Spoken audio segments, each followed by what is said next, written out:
Okay, now I'm going to clean the print head here. This is the XP600 print head. The other print heads are identical, whether that be a XP800, 850. I took a little cup, little dish, pour a little fluid in there, a little cleaning fluid, put that in there. Then I'm going to put just a little bit over there. It's going to run all over, but I don't care. I'm just going to put some in there and let it sit like that. So I got some old paper down. Just let it sit. Then I'm going to take the little plunger. I'm going to fill up the syringe with some cleaner. Now, when using this cleaner, it's good to warm it up a little bit, about the temperature of coffee. That's what you want. Now, basically what I'm going to do, I'm going to dry it off with a paper napkin.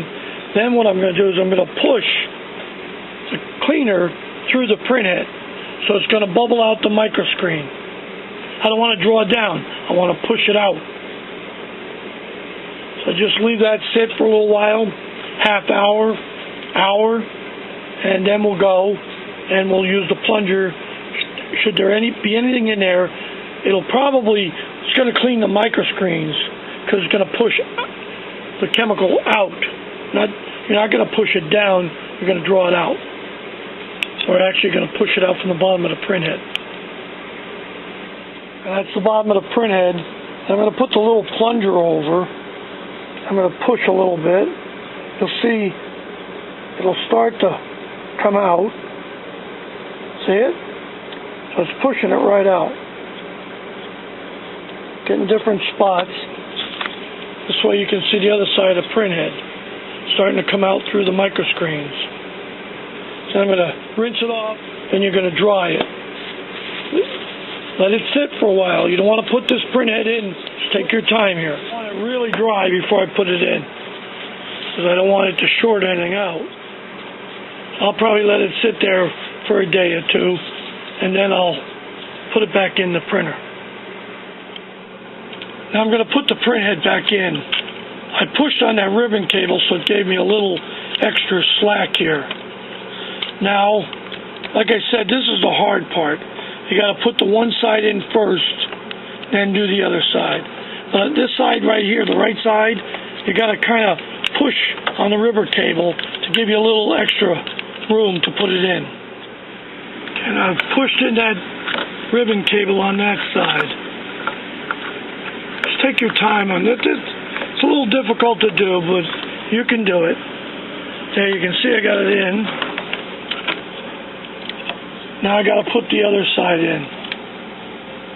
This side's a little bit easier. Then I've got to make sure all these ribbon cables are folding properly so the print head will go in. Okay, now I got that one in. I got both in, and I'll check to make sure I have them in.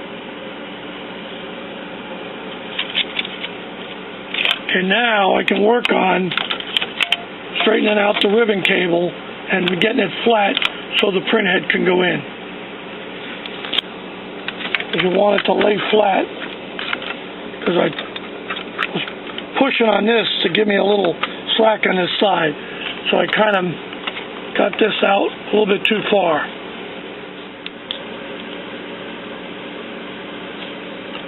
Okay, I kept working with it. Got to get it on both sides. See, now it's going down. Now I'll be able to put the screws in. I used a little screwdriver to help me on each side to make sure it's not hanging up on anything.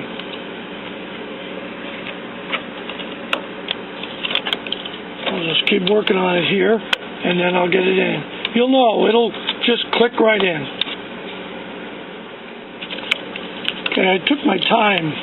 Now I got it laying in there really nice and flat. The ribbon cables look good. So now I can put the screws in. Okay, now I got the short screws in the back, long screws up front. So I'm going to put all four in. Then I'm going to put this little plastic plate back in. And I'm almost done. Okay, now I'm going to put a little plastic plate. The wide side goes towards the back, and there's little cutouts here. I don't know if you can see it. Little cutouts there for the screw heads. So when I put it in, I can push it down, and it'll lock in. It's easier going in than it did come out. There you go, snapped right in. Now, next thing I'm going to do is put this top bracket on. But here I want to point something out here. You've got a decoding strip, this little plastic strip. This has to go between this and the outer frame. So when you're doing it, you want to get that in first. It's going to go down and click in. But remember, you don't want that plastic strip, this one right here, you don't want it on the outside. You want it behind this. So when you go put it in, concentrate on that first. You know, get a little flashlight if it helps you, and then get that in first. I've got to try to get some more light back there so you can see. So I've got it. So that plastic piece here is to the back before I click it down. And then once you know it's right, you can just snap it right down. That's it. It's done. This is very important that that strip goes on the inside of that piece going down. If you push this out, the printer's not going to work. Okay. That's it. Print head's in. Everything's ready to go. So now you put a set of cartridges in, do a couple cleanings, and hopefully the print head will print like it used to. The only reason why we show these videos, because if you're out of warranty and you want to try it, this gives you the opportunity to get in there and take the print head out, clean it, put it back in, and see if you can get it to work again.